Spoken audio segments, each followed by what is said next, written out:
Selamat pagi Bapak Ibu Saudara yang dikasihi Tuhan Yesus. Selamat bertemu dalam acara sarapan pagi. Puji Tuhan, pagi ini kita bangun dengan tubuh yang sehat. Kita boleh menghirup udara yang segar, oksigen yang bebas tanpa biaya, gratis. Itu semua karena kasih Tuhan, karena kemurahan Tuhan. Nah, Bapak Ibu Saudara yang terkasih, pagi ini sarapan pagi ini saya beri judul Di Balik Doa yang Terjawab. Yang tidak terjawab, di balik doa yang tidak terjawab. Pada suatu hari, anak saya yang paling kecil, dia masih SD, dia datang kepada saya karena di siang-siang dia datang pulang sekolah. Karena waktu malamnya dia itu bilang, besok ini ulangan ini, aku dukung doa ya Ma ya. Iya. Setelah itu kami berdoa sekeluarga ya. Nah, sesudah pulang sekolah dia langsung datang kepada saya, melihat hasilnya itu kecil gitu ya, di bawah 50. Kalau tidak salah 45. Lalu dia bilang gini, "Ma, kenapa ya? Tuhan kok tidak jawab doaku? Tuhan tidak dengar doaku.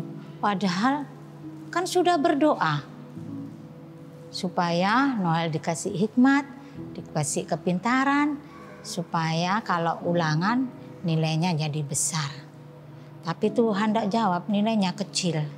Nah, itu pemandangan seorang anak kecil, tetapi saya menasihati dia bahwa kita kan sudah berusaha, Noel kan sudah berusaha, tetapi hasilnya masih kecil, berarti harus ada usaha lagi.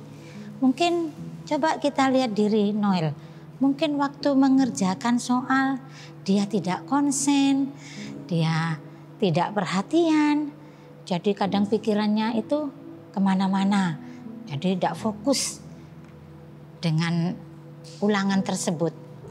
Akhirnya sebetulnya apa yang sudah dipelajari itu sudah tahu, tetapi waktu mengerjakan mungkin tidak fokus, betul enggak? Dia mikir, iya aku tadi tidak fokus. Nah, jadi tidak setiap doa itu tidak dijawab oleh Tuhan. Kadang kita harus koreksi diri kita sendiri. Kenapa? Ya, mungkin juga ada sesuatu hal Tuhan tidak izinkan supaya seperti ini. Noel harus lebih rajin lagi, lebih fokus lagi, lebih banyak berdoa lagi. Nah, dari hal ini ya Bapak Ibu Saudara yang terkasih, terkadang kita juga merasakan mungkin doa-doa kita belum terjawab.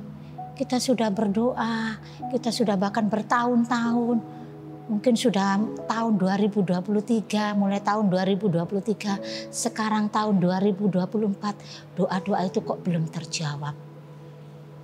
Nah, kadang merasa, Tuhan, kenapa? Tuhan Yesus, kenapa? Doa itu loh, si A itu loh, kok cepat dijawab, tapi aku belum.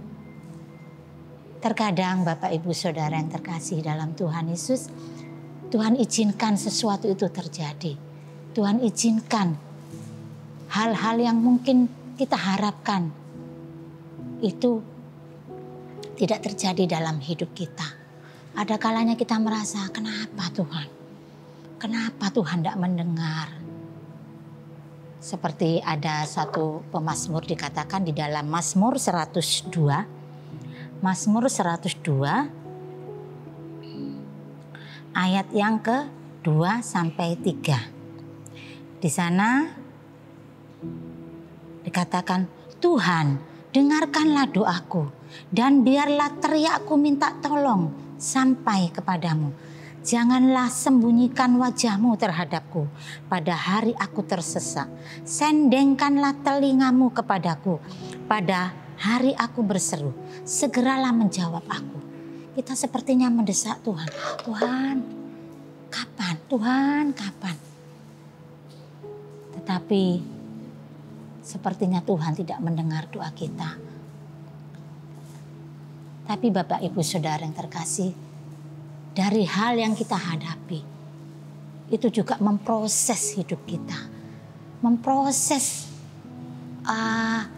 iman kita. Apakah kita tetap terus dan terus menerus berharap kepada Tuhan Yesus. Nah, suatu kali saya lanjut yang cerita tadi, di ulangan yang selanjutnya, seperti biasa memang kami berdoa ya. Waktu malamnya kita sering berdoa dengan keluarga. Waktu itu keesokan harinya setelah itu dapat nilai yang bagus. Dia senang sekali anak saya. Nah, ternyata Tuhan jawab doaku. Nah, saya bilang di samping berdoa, Noel juga konsen dalam pelajaran, dalam mengejarkan soal itu sehingga nilainya bagus. Nah, dari hal tersebut, di balik doa yang tak terjawab ada hal positif, ya. Dia dapat mengoreksi dirinya sendiri. Kenapa? Tuhan tidak jawab doaku. Ternyata jawabannya karena aku kurang konsen. Demikian juga dalam hidup kita. Tuhan izinkan doa-doa apa yang kita harapkan tidak langsung dijawab oleh Tuhan. Tuhan proses hidup kita. Nah, karena apa? Mungkin itu juga tidak seizin Tuhan. Sebab apa Bapak Ibu Saudara yang dikasihi Tuhan? Di dalam Yesaya 59 ayat yang ke-1. Yesaya 59 ayat yang ke-1 di sana dikatakan, sesungguhnya tangan Tuhan tidak kurang panjang untuk menyelamatkan dan pendengarannya tidak kurang tajam untuk mendengar. Nah, firman Tuhan itu ya dan amin. Tuhan itu tidak jauh. Tuhan tidak pernah mendengar, tidak pernah menyepelekan doa kita. Tuhan selalu mendengar. Bahkan tangan Tuhan dikatakan dalam firman Tuhan tidak terlalu pendek untuk menolong kita. Perlu proses. Ya, perlu proses. Jadi kalau kita mau seperti makanan sehat, makanan yang sehat itu prosesnya panjang. Itu harus dimasak yang matang, harus dibersihkan, kecuali masakan yang instan.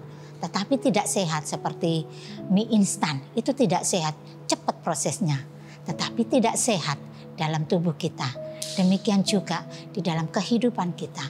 Kita mau diproses oleh Tuhan supaya hidup kita kuat, hidup kita teguh menghadapi segala sesuatu, teguh.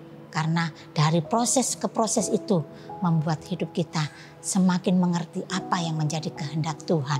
Tuhan tidak pernah tinggalkan kita. Karena apa? Di dalam tangan Tuhanlah segala apa yang dirancangkan, segala apa yang dituliskan, segala apa yang direncanakan. Mungkin rencana kita tidak sesuai dengan rencana Tuhan, karena rencana Tuhan itu sungguh indah. Hidup kita sudah ada di dalam tangan Tuhan. Kita baca juga di dalam Yesaya 49. Yesaya 49 ayat yang ke-16. Lihat, aku telah melukiskan engkau di telapak tanganku. Tembok-tembokmu tetap di ruang mataku. Tuhan tidak akan membiarkan kita. Kita punya Tuhan yang maha besar. Tuhan sudah melukiskan kehidupan kita.